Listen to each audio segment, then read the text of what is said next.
that 144,000 and the one-third is not going to take the mark. Are there going to be heathen people, non-Israelite, that don't take the mark? Now, earlier, Elder Tar explained that. Yep. Earlier, Elder Tar explained that you're going to have heathens that think that the Most High is dealing with them, and they're not going to take the mark. These heathens, these Edomites, they read the scriptures too. And they know about the chip. They make videos on the chip. They make books on the chip. All right, that's why General Gehenna said that I'm teaching about the chip because I got it from Alex Jones. We were teaching about the chip long before Alex Jones. As a matter of fact, we were teaching about, did you bring Satan's Angel Exposed? Is there anything on the chip in that, man? See if you can find anything dealing with the chip.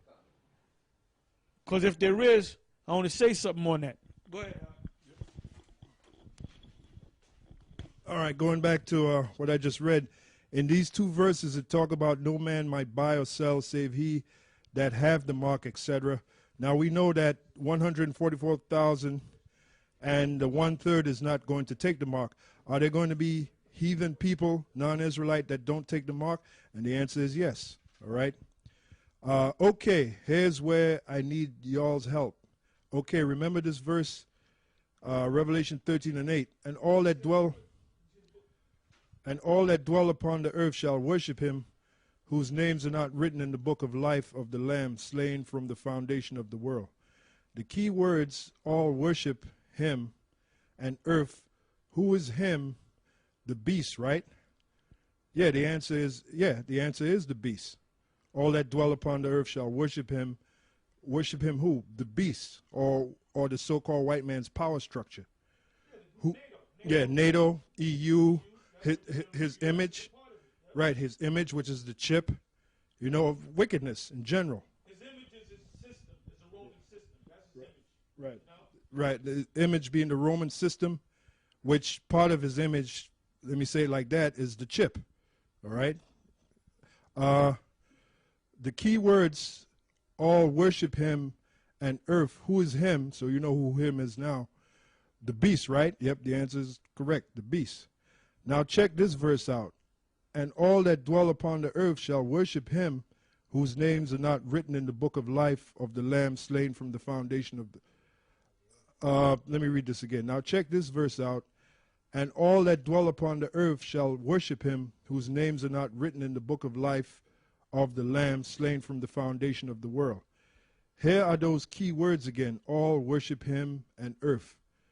Now we know in the above verses it states, Revelation 13:8, and all that dwell upon the earth shall worship him, whose names are not written in the book of life of the Lamb slain from the foundation of the world. And all that dwell upon the earth shall worship him, whose names are not written in the book of life. Those that are written in the book of life are the 144,000 and the one-third, right? Yeah, that's the elect, correct. And the two-thirds come back in the kingdom as babies, right? Yep, correct. Now this is the part I haven't got a full understanding. Revelation 14:9. And the third angel followed them, saying with a loud voice, if any man worship the beast and his image, and receive his mark in his forehead or in his right hand, the same shall drink of the wine of the wrath of the heavenly Father, which is poured out without mixture into the cup of his indignation, and he shall be tormented with fire and brimstone in the presence of the holy angels and in the presence of the Lamb. And the smoke of their torment ascendeth up forever and ever, and they have no rest day nor night, who worship the beast and his image, and whosoever receiveth the mark of his name. As we can see, there is a punishment for those. He quotes the ninth verse, and the third angel followed them. Then he quotes the 10th verse, the same shall drink of the wine of the wrath of the heavenly Father. Here are those key words again, all worship him and earth. Now when it say all, is it just talking about Israelites, 2/3, or is it talking about Israelites, 2/3, and the heathen nation? Yeah, 2/3 Israelite and the heathen nation. Key words again, all worship him and the earth. So you got that understanding, brother? It's talking about 2/3 of the Israelites and all the heathen nations. They're not going to burn for a long time, but America's going to burn for a long time. When the missiles hit them, they're going to go instantaneously, man. They showed you in that movie, the Judgment, what is it, Judgment Day, the Terminator series with Sarah Connor. She was on that fence, and she saw that cloud, that hot wind come to her when those kids were playing, and the skin melted off of her body. And they kind of showed it in slow motion, eyes melting into her head and all that, tongue melting into her mouth. She's going to die, that person's going to die, or those people going to die instantaneously. But the fire, after they die, they're going to be long dead. After they die, that smoke is going to go up. Now, I was in New York when the World Trade Centers went down, and we went past it. About a week later, we drove past it. You had all those people praying, and you had that mangled mess where they show on certain movies and documents and stuff. I remember us passing it, and that was like a week and a half later, and guess what? There was still smoke coming, billowing out of the ashes, man. They had to let that smoke. They couldn't put the fire out like that. They had to let that smoke do its thing, man. So you're talking about a country, a land from what 3,000 was it 6,000 square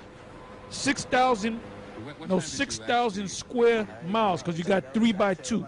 That's 6,000 square miles on fire. You can't put that fire out. It might be a year, 6 months, more than a year, and that fire is still going to be burning, man. So when the kingdom is established, you're going to look and you're going to see that smoke coming up.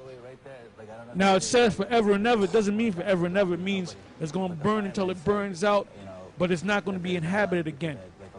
It's going to be like a big stretch of land of ashes and dust.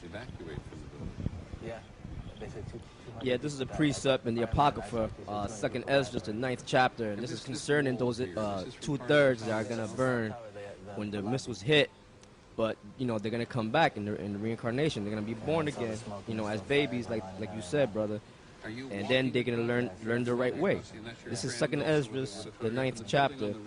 You know, I'm gonna start at the 5th verse on down, and it says, "For like as all that is made in the world hath a beginning and an end, and the end is manifest." Like Elder Tahar said, the elders said, Elder Gabar, Elder Around that the end is manifest. We all know by the signs that we are approaching very closely the end of Esau's world, and Yahweh Shai is getting ready to come with the angels. It says, "Even so the times also of the highest have plain beginnings and in wonders and powerful works and endings in effects and signs." What is the ultimate effect? The missiles being dropped on this bitch. And the powerful works is the angels coming, Yahweh Shai coming with the angels in the chariots, and shooting those laser beams at those hot darts at Esau, man. And it says, "And everyone that shall be saved and shall be able to escape by his works and by faith whereby ye have believed," that's talking about the 1/3, "shall be preserved from the said perils," the missiles, "and shall see my salvation in my land and within my borders, for I have sanctified," and wherever Israel is, that's